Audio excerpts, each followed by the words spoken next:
so wrong. Okay, so we have the blow-off valve wired up. I just want to see if we can hear. This is a monumental moment for me. I'm shaking in my jeans. I also fixed the starter so it works. You can actually watch the front of the blow-off valve. Super, super. It's so sick.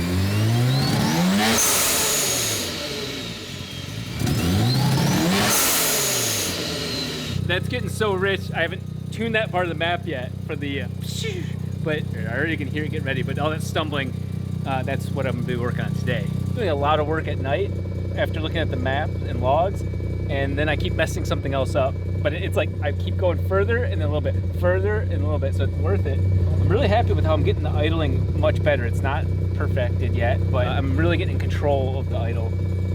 I haven't even messed with the thumb screw or anything like that, and I can adjust it by about 500 RPM.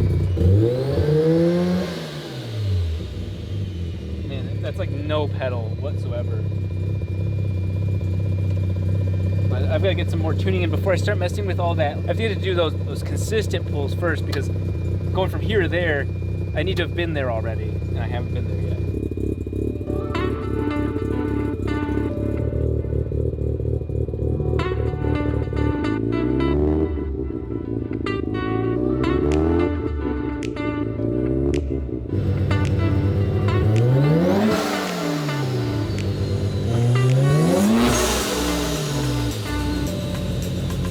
It's actually almost bad that I am already well past the center of my power band. But by the time I realize what the car's doing, it is like I want to keep going. Like what you just heard was 7,400 RPM.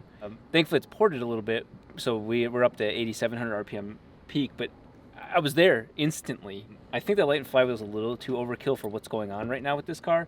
It could use a slightly heavier one, because I'm getting some weird issues where it's like fuel stable, engine stable, but it's changing a lot, and I can feel the engine doing weird things, and well, that flywheel is not going to slow that down. It's not going to stabilize that. We're going to go ahead and do a couple slow level pulls through here. My buddy Billy Johnson's going to help while I can be on the ones and twos. He can actually drive it. We're just going circles. Okay. Just like those first couple runs with your car, where it's just that super steady, stable. Yep. This car's light load through the RPM. Yeah, this car's gonna be more finicky and just generally weirder than your car. Yep. Smells like 80s Japanese car. Yeah.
Some weird ass peaks going on. Yeah.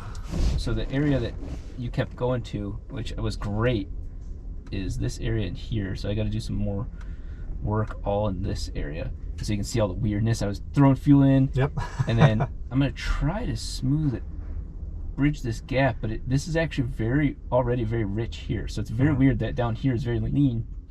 That's what we. I'm serious. He's joking. I'm serious. I am mad. I am gosh darn never gonna take it anymore.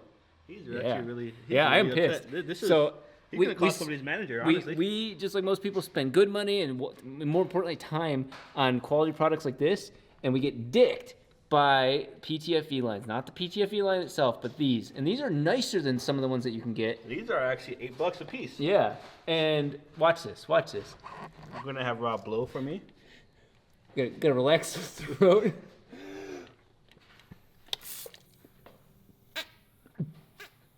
Damn, you even get a whole It's all about that pressure and flow.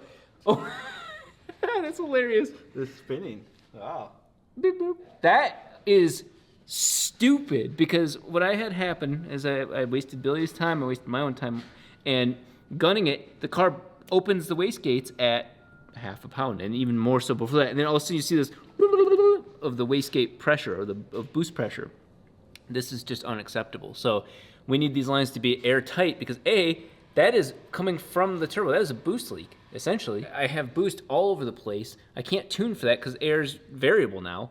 Absolutely pitiful. So what's sad is this expensive fitting is doing less work than this super cheap 30-cent fitting. the old school barb that we got away from because we thought that that was the less efficient solution. Absolutely sad. So all of the tuning you've seen up to this point, the turbo is going up, but the boost isn't, and it's wasting tons of precious boost pressure right there. But since we're here, we're gonna take them out. We're gonna go back with our 14-pound springs, and I'll get all these AN lines made tomorrow, and they'll be looking all nice and pretty with speed flow stuff, and we'll be all nice, happy, dandy, and boosting and yeah. I like that.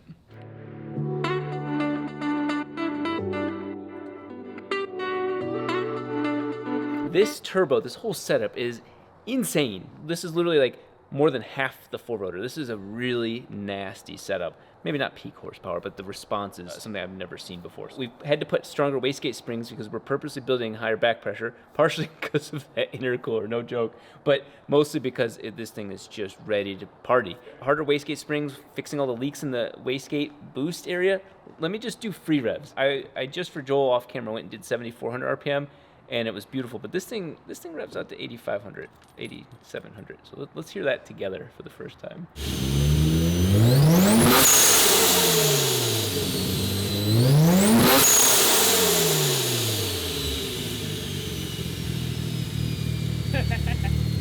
Wow, that's just revving. That is just revving. I feel like I was going somewhere. Dude, that's intense. That's the most intense revving from here. Like not just like I know that the camera's gonna experience even more, but just everything lights up. What a oh I got some more tuning to do, but that is that's the G4900. That's it talking. This is legitimately the first non-rainy, somewhat sunny day in probably 3 weeks. It is insane when you're trying to tune a car. You forget how much you don't miss Michigan for this reason. You guys from back in Michigan, you know that overcast and constantly, is it going to flurry? Is it going to snow? Is it going to rain? That's really hard to do this sort of stuff. So we might even have a 30% chance of rain in like an hour. So we're going to take this moment real quick.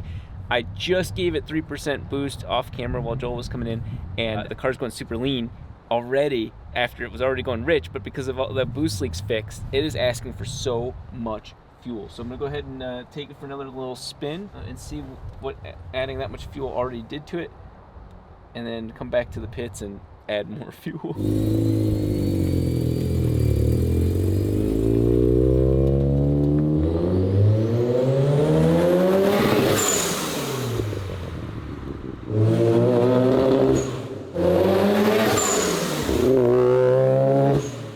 This car is utterly insane, and it's actually making me a better tuner by far because it's something where if it was on a VE tune, this would be very easy. If we were on the Adaptronic or Haltech, you'd be able to just simply mold the map how you want. But with injection milliseconds, it gets a little confusing to see trends and whatnot. But we have 14-pound springs in each of those wastegates, and with the amount of back pressure I want and boost pressure, we're only getting about 7 to 8 PSI out of those springs. So I'm setting this thing up to be really nasty. Up at that point, that's where the springs are starting to open up. The one very interesting thing I'm having right now, my boost is wiggling, even at vacuum and even cruising. You see your manifold pressure doing this, and that should not do that. That's a very big problem. I'm trying to diagnose what that is. It's got to be a mechanical issue. My brakes are also fading, but not in the traditional way. They're just going to manual. So I suspect that the bleeder valve or whatever Isaiah's got going on with the check valve, I think that's acting up. I'm trying to figure out what's causing this reverberation. It could be the intercooler. We've got a lot of weird things, but this car is being very, very twitchy, very touchy. All that said, let's still do another boost pull just to make sure we get the general tuning in the right spot. The adorable thing Isaiah did, you see flow, and I think what he was thinking is that flowing to the brake booster, because boost, maybe he's getting the word boost all excited, but that's not how brake boosters work. Brake boosters work off of your vacuum. That's a situation that you're going to be in way more often, especially on an NA car. But he was having it where only under boost would the brake booster get pressure. So the brake booster is pressurized. The brake booster works off of vacuum. It's a diaphragm that the vacuum helps you with the pressure. So you actually want the air flowing out of the brake booster only. You can run it without this. In fact, most of my cars are ran without this, but this would be the correct way to do it, is only under vacuum does the brake booster get powered.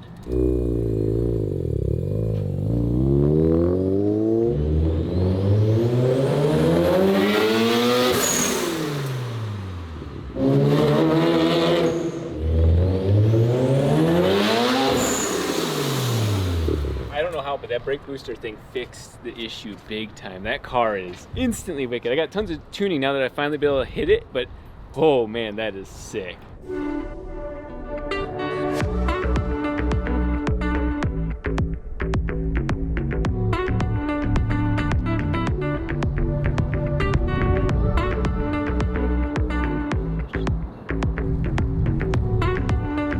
I'm trying something slightly different to organize my thoughts with flex fuel, millisecond timing, and 2 stages. You'll notice here, this whole set of the injectors looks very boring.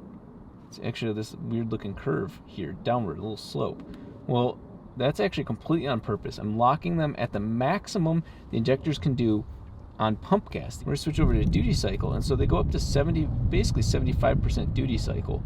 And the reason for this transition is that when we go to E85, 75 times 1.3 gives us a little bit of room for enrichment. It gives us everything to max out the primary injectors almost to where I'm comfortable going. This whole area is going to stay the same, so the primary injectors don't increase. They're maxed out. Then we go over to the secondary injectors, and that's where we're going to start doing some weird stuff over here. The map does look weird because this is the map I'm now working on, but we're already noticing that the car wants way more fuel early. As soon as it hits boost, it is like ready to go, and then it kind of tapers off a little bit in this middle, but I suspect we'll see this really wild shape kind of taking place. This is just a result of weird math, but I'm working on this little double hump thing right here, right now.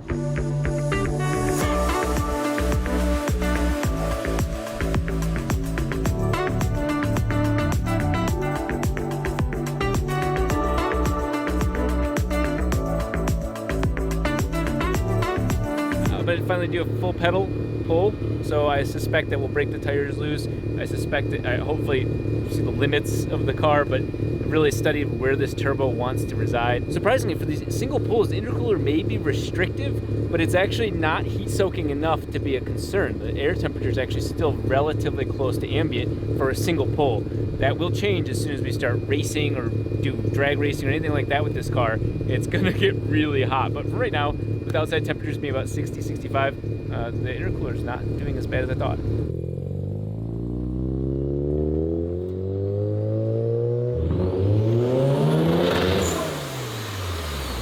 I'm gonna leave that in the video because that was going super lean. I have never seen a turbo build air that quickly. That was for the first time actually stepping the pedal all the way down. I needed to see it. I even have closed loop on, adding 20% fuel just in case, but I am seeing numbers off the charts for me. This is radically different. This turbo is utterly insane for how responsive it is. It's a big turbo and it shouldn't be responding even close to this big. Thankfully that didn't kill the car, but that was a moment that should. This is about to be one of the weirdest issues I've ever seen, and thankfully testing different things teaches me a new lesson. I figured out what's going on with the car. I figured out why the boost isn't really climbing as fast, even though the back pressure is amazing. Everything's just wanting to go, and the turbo is making tons of noise, but not going as hard as it should.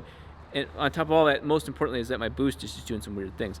This is gonna look a little dangerous, and don't repeat what I'm about to do, but I'm gonna show you something really wild.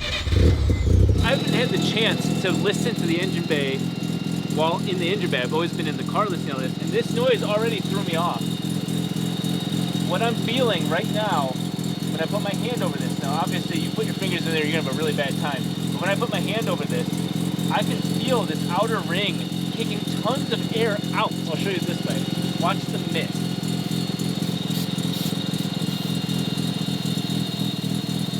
It's not going into the turbo. A little bit is, but this is actually kicking tons of air out. And so when I went to rev it, I was listening to it like this, and it is kicking so much air out of that turbo.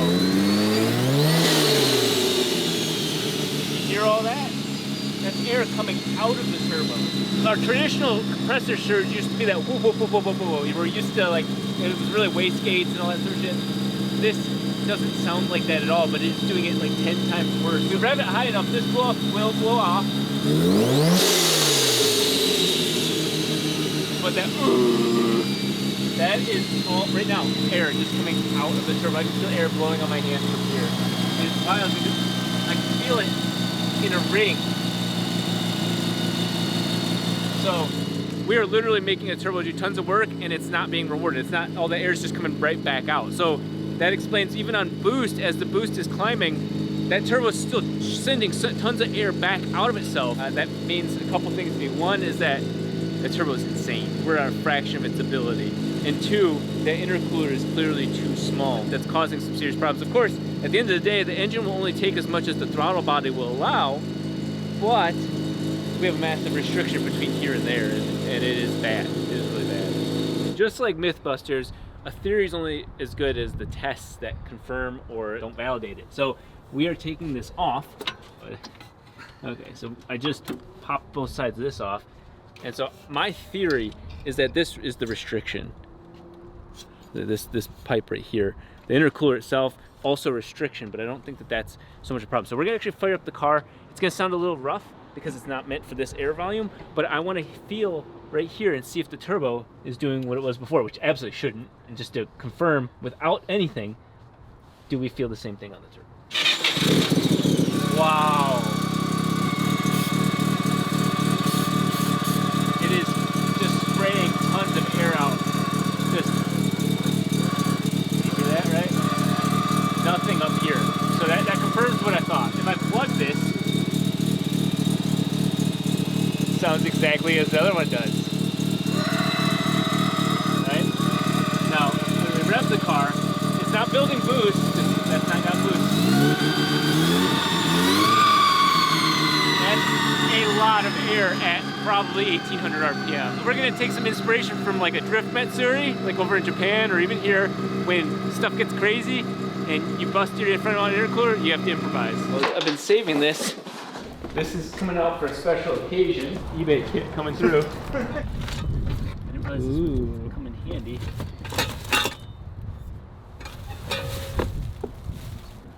Find something. What the hell? I think there's a reduction increaser. Yeah, it looks like an increaser. Increaser, you guys. A loudener.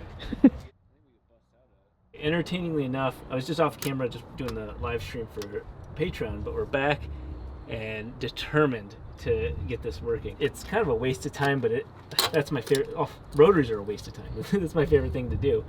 So we're just gonna get these to just play nice, please, so we can hold the pipe in and just test this theory fully. That is so wrong. So wrong. And yet so right. Okay. Kind of like it. It'll.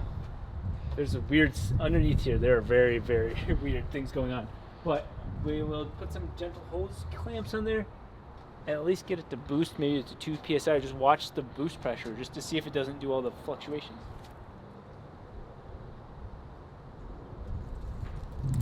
I couldn't imagine a better way of honoring the experiences I had in Japan than running intercooler pipes like this. This is like the most shitbox intercooler setup on the least shitbox car we have in the shop. This is probably the jankiest part, is that it's a rubber hose on a rubber hose. It'll hold. It'll hold.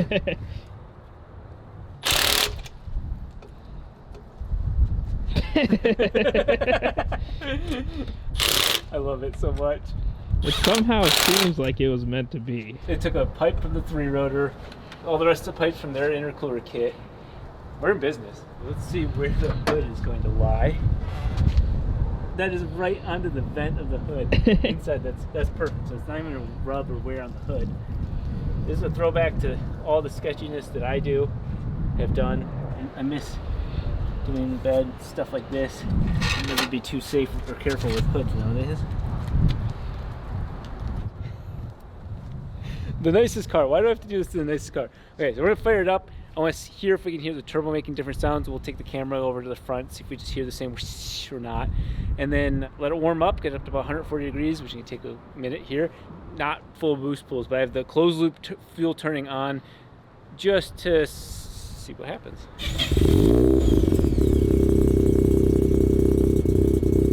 I can already tell. Yeah, it already sounds so different.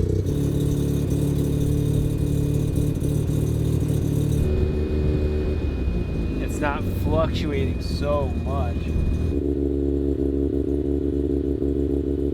We're up to operating temp-ish, and I want to see, even just free revving, if it, unless they're logging this, even if free revving produces more boost. So, that's also.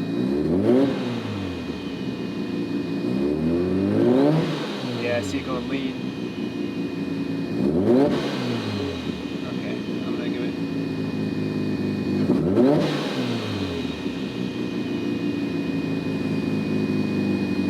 Air temps really aren't climbing.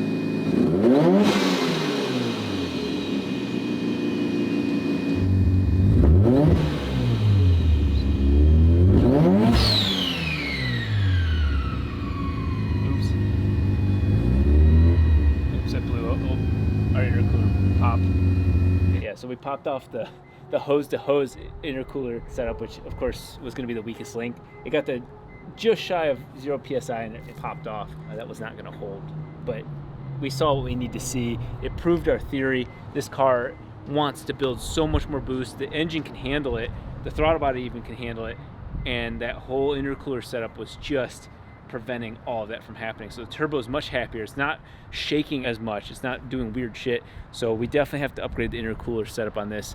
Even making 300, 400 horsepower, this was just absolutely ridiculous for this setup. But we learned it. We tested something and we've proven something and we can move forward.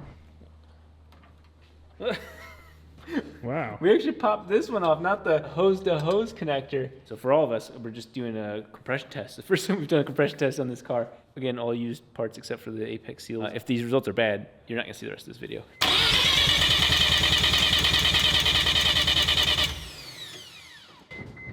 '91, 101, 102. Corrected 93, 97, 90 something. Hell yeah, that's great for this engine. And pretty even too. Let's see if rotor 2, I'd like 90s across the board again.